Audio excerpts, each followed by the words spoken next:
Hey, I'm Brian Gurry, the American Builder. I'm down here in Roanoke Rapids, North Carolina. I've been here before going through on motorcycles and whatnot, but I've never stayed. So the city manager invites me down. He hooks me up with this guy, John, in charge of Parks and Recreation. We're just gonna drive by this, but how can I? It's a working paper mill. A big part of our life here in Roanoke Rapids and the backbone of our community here. I'm told to see some historic sites. If you go down to the basement, you'll see there's a hole in the wall where they had a penstock, where they brought water in through the building, turned turbines to generate electricity. I am gonna do some hiking. I am definitely gonna go rock fishing. I didn't even put any bait on. I want him to look good. I don't know much about that, but I will know by the end of the weekend. Yeah, they don't get any bigger than that. Also, they're taking me to Sylvan Heights Bird Park. I'm not sure what that is. That's a first right there. But they say it's huge. I can't wait. It's one of the largest collections of waterfowl, ducks, geese, and swans in the world. One keeps biting me. I'm about to bite him back. You. And after all that excitement here in Roanoke Rapids, I go to a country music fest with my buddy Colton James. So, fishing, hiking, historical, and country music. What more can you ask for? God bless our country, young! Coming up on American Builder.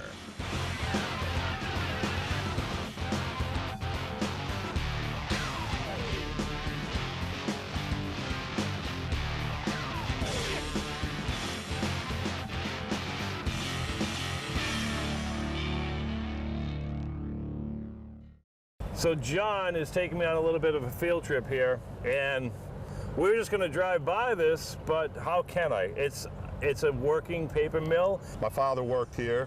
He was in charge of sales. I actually worked in the paper mill in the summers, and it's dear to my heart because it allowed me to go to college and help pay for my college. I don't really know the ins and outs of a paper mill, but I gotta tell you, this is the biggest one I've seen ever in my life. This is unbelievable. It has always been very successful. Okay. Always has made money. Yep. Always been very productive. A big part of our life here in Roanoke Rapids and the backbone of our community here. You start with the log trucks coming in that you see and going through the chippers and chipping them into wood chips and running the conveyor belt over to add the ingredients to make the paper and then roll it out. Where was the college paid from? Where were you in this?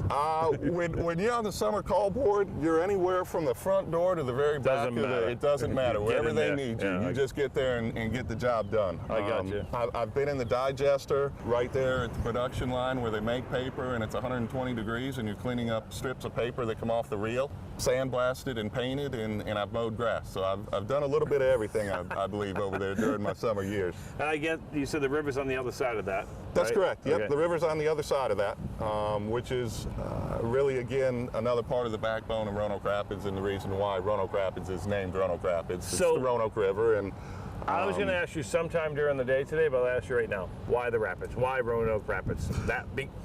Obviously, we're going to see why, but you're going to see why. Yeah. When the Roanoke River was used for transportation, to transport goods, and they call that a bateau. It's the long wooden ship that they use. Yep. Okay.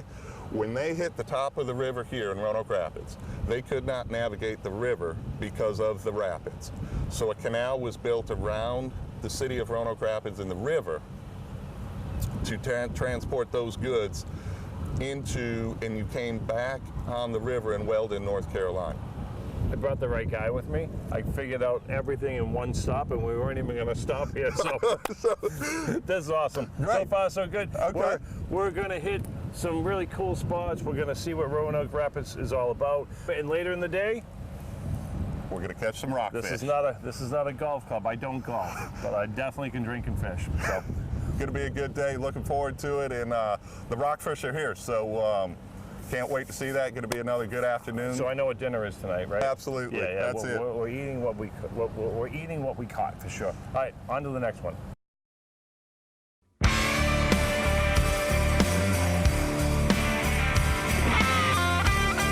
So I'm with Ryan, and what's the actual building we're in right here? This is an old power plant that was built on the canal in 1900. Right here it was? This yes. was the power plant? No Yes. kidding. The water went right underneath us, or right through here at one The canal point. was actually built in 1824 as a navigation canal. So Gotcha. when they used to transport goods up and down the rivers, when they would come up, they got stuck at Weldon because of the rapids that are in the river. They're so rocky and so rough, they weren't able to get boats up and down. Right. So what they did was they built the canal, which was 8 miles long, to go around that to dodge those. And it allowed them to be able to take their boats all the way up to Roanoke, Virginia, all the way up the river. And so that worked great for them for 20 or 30 years. And then railroads really started coming along. It was a lot more efficient to use railroads than it was to push a boat up the street. Yeah, So it kind of, after 20 years of labor, they got about 20 years of use out of it, and then it kind of became obsolete. So someone finally figured out, hey, we've still got all this water. If we can bring it down here, we can start using that water to turn turbines, we can generate electricity with it. If you go down to the basement, you'll see there's a huge, it looks like a hole in the wall where it had a penstock where they brought water in through the building, turned turbines to generate electricity. And how long did that last before that got obsolete? They started planning in the 1880s. This building was built in 1900, and it made it about 30 or 40 years before they dammed the lakes and started generating a lot more power with those. So you guys are part of the park system here. Can't we just turn this thing back on, like reroute some water in here and fire this thing back up? Well, I guess you'd have to really clean the canal back out. It's grown up over the years, so it would probably take a lot of work, but it would be neat to see. So who comes through here? Local schools, people, tourists? Yeah, we try to get all the 4th grade classes to come through in our local area, and we also have a lot of people traveling up and down 95 that stop through. That just stop in, yeah. Yeah, we get a lot of interest. You saw the map over there that had the 8 or 10 canals that are up and down the fall line all on the East Coast. Right. A lot of people that are associated with some of the other canals love to come through here and see this one. Sort of canal hopping. That's right. Yeah, if they live near one of them, they like to see them all. So. Yeah, we back up home in Lowell, Massachusetts is built on all canals. So I'm sure if you're a big canal person, you start and just bounce all over the place. Yeah. Maybe that can be my new hobby coming up. All right, there you go. I just canal hop. All right, I'm just going to take a look around. Sure. Thanks for your time. Absolutely.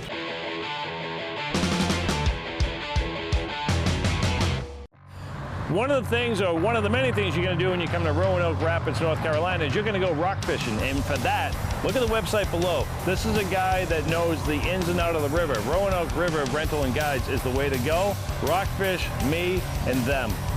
We got dinner coming tonight.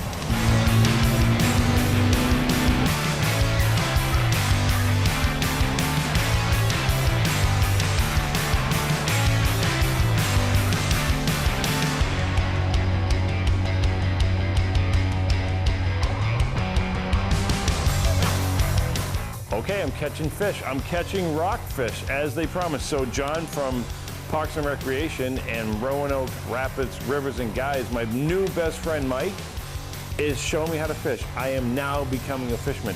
It was always boring in my life. This isn't boring. This is where you catch fish.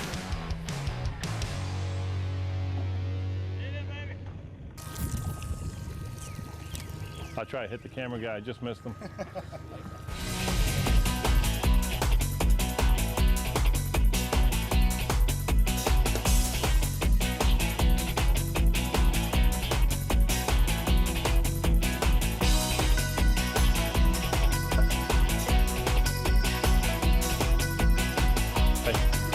They don't get any bigger than that. Yeah. Okay, so sometimes it is all about size, right?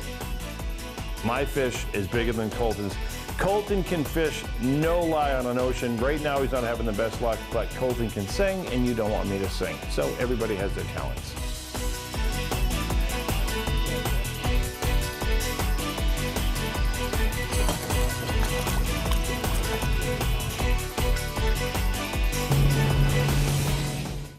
Okay, so next up, we are going rock fishing. I don't really know how to fish too well, but they are telling me rock fishing here in Roanoke Rapids, North Carolina is unbeatable.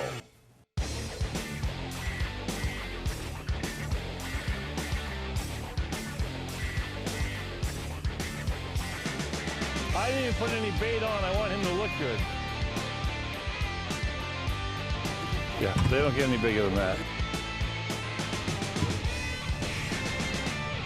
Part of the tour in Roanoke Rapids City is they're showing me the old canals and how trains used to come through. It's really interesting stuff. I love old museums, and they have a classic museum. But I didn't know that they have a special button for trains going by, because as we're fishing, Mike says, I think a train will come by soon, and out of nowhere, a freight train goes by. I think he's in charge of everything for the city. The last car, let's go to the bar. Two things they're great at. They're great at fishing for rockfish, and they are experts at opening beers for everybody, because all I can hear all day long is, Michael, grab a beer. Michael, he needs a beer. Michael, he needs bait. Michael. 10 fish, 14 beers, and counting. If you fall in, right, I'll meet you at the dock, because this thing's ripping.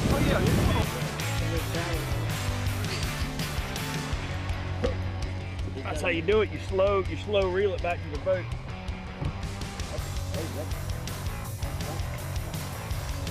Look at that pretty fish right there. Look at that thing swimming in the water. Ain't it pretty? Okay, so fishing's over, the tours are over from downtown, and now Sylvan Heights Bird Park, the world's largest collection of waterfowl. I'm dying to see what this is. The world's largest? Let's go.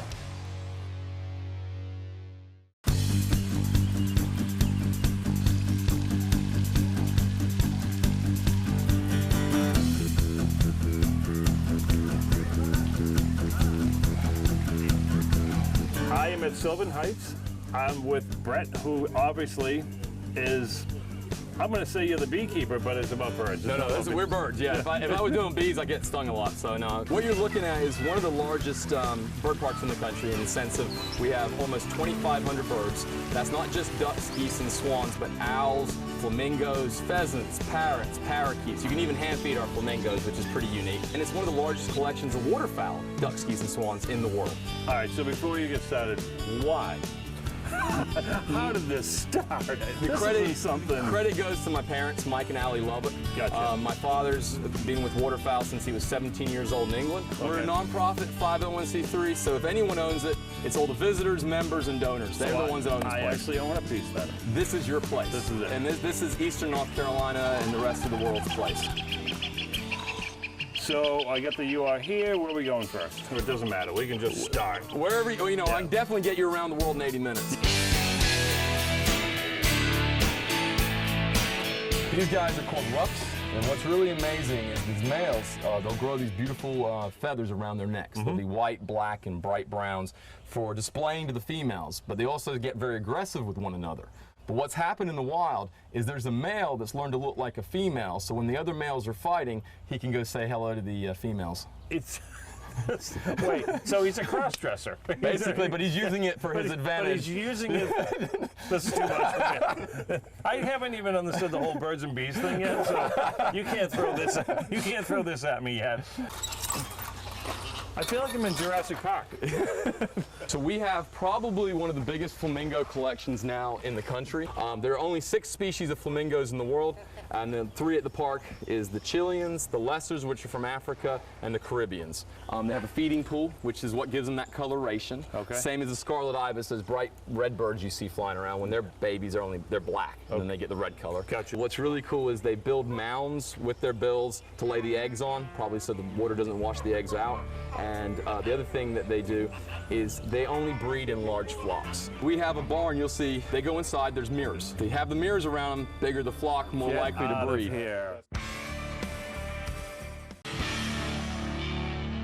The tour starts off, Brent is going to show me the ins and outs of the whole place, right?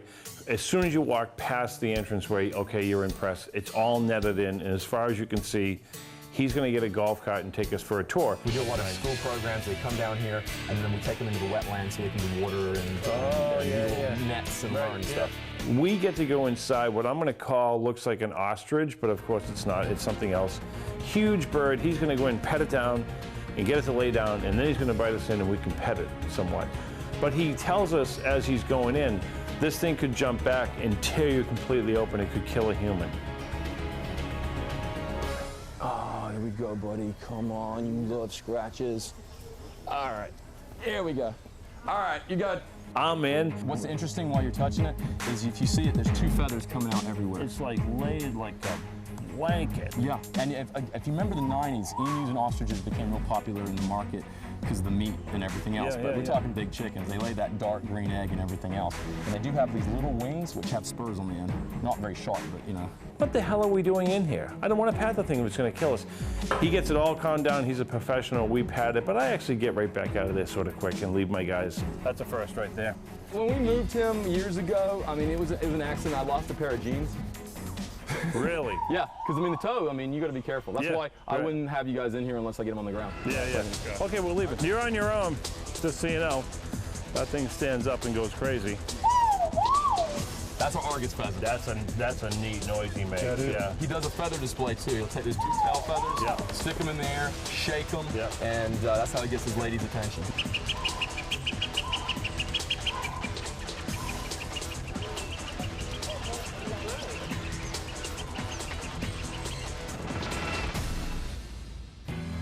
This is one of the most endangered birds in the world. Where? This one, in the back. You see the 2 white birds there? Yep. This is the whooping crane.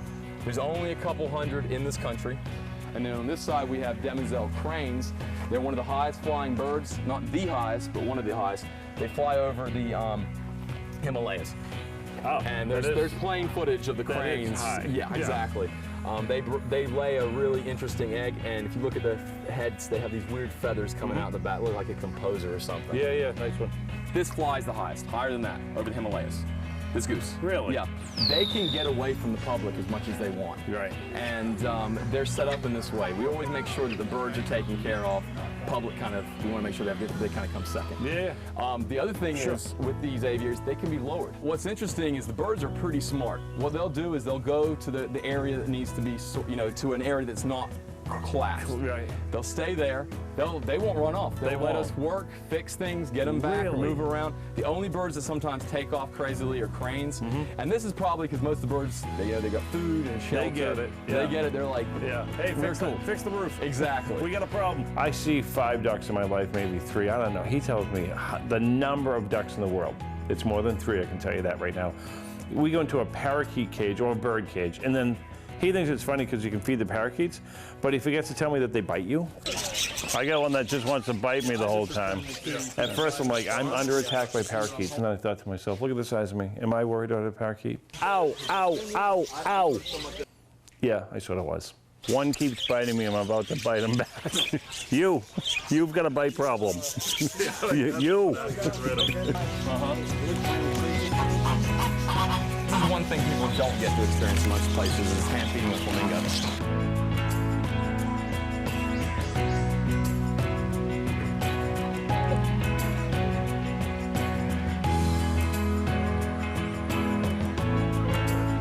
This place wouldn't exist if it wasn't for all these people that have donated whatever they can donate. So what makes this place special is not one individual. Even though my dad and mom, if it wasn't for them, we wouldn't be here. Right. The bird park exists, and it exists now 10 years later in Eastern North Carolina because of everybody, and especially those that have supported us from the beginning. Thanks for the tour. I'm coming back here. I'm going to put your website on our TV show, and we are now the best of friends forever. Thank you so much. Thank you. Okay, we've done a lot down here in Roanoke Rapids, and now we're hooking up with a good friend of mine, famous country singer Colton James, and he has his Harvest for Heroes tour going, and we are heading to the concert at the Roanoke Rapids Theater. Can't wait. It's tough touring, man.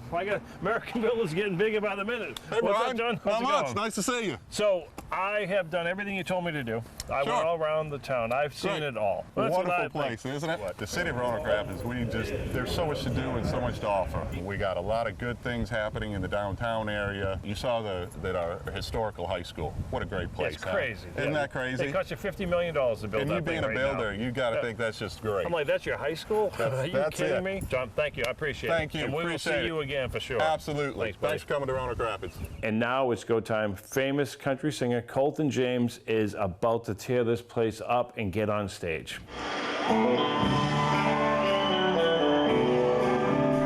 How's everybody doing tonight? Yeah.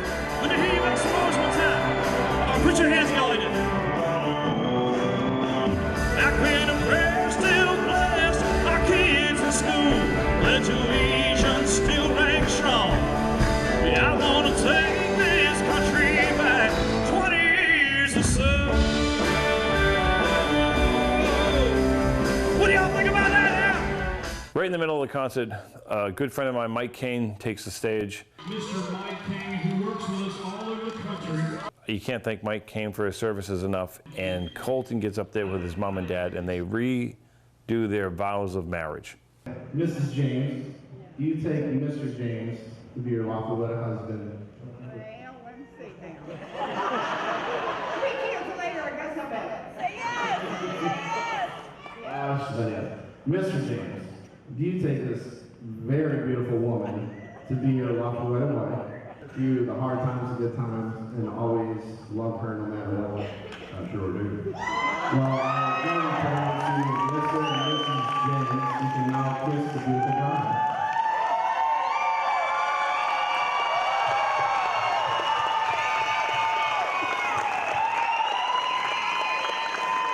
Brings a tear to my eye, and the whole place too. Thanks for that one, Colton.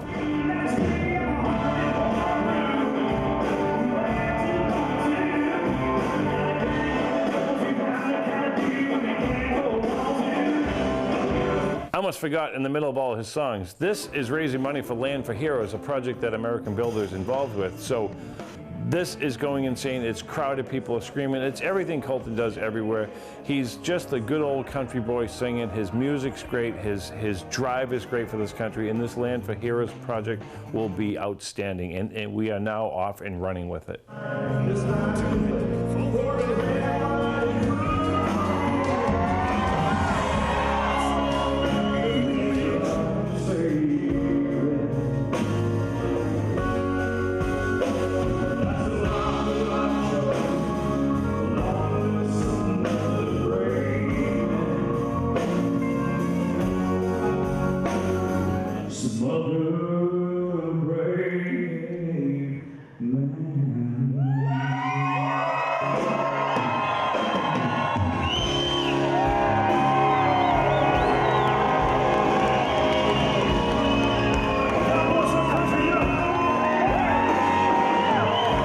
Song Brave Men just drops the crowds to their knees no matter where he plays it. It's unbelievable. So thanks to Roanoke Rapids, thanks for the birds, thanks for everything, and really Colton with his Land for Heroes.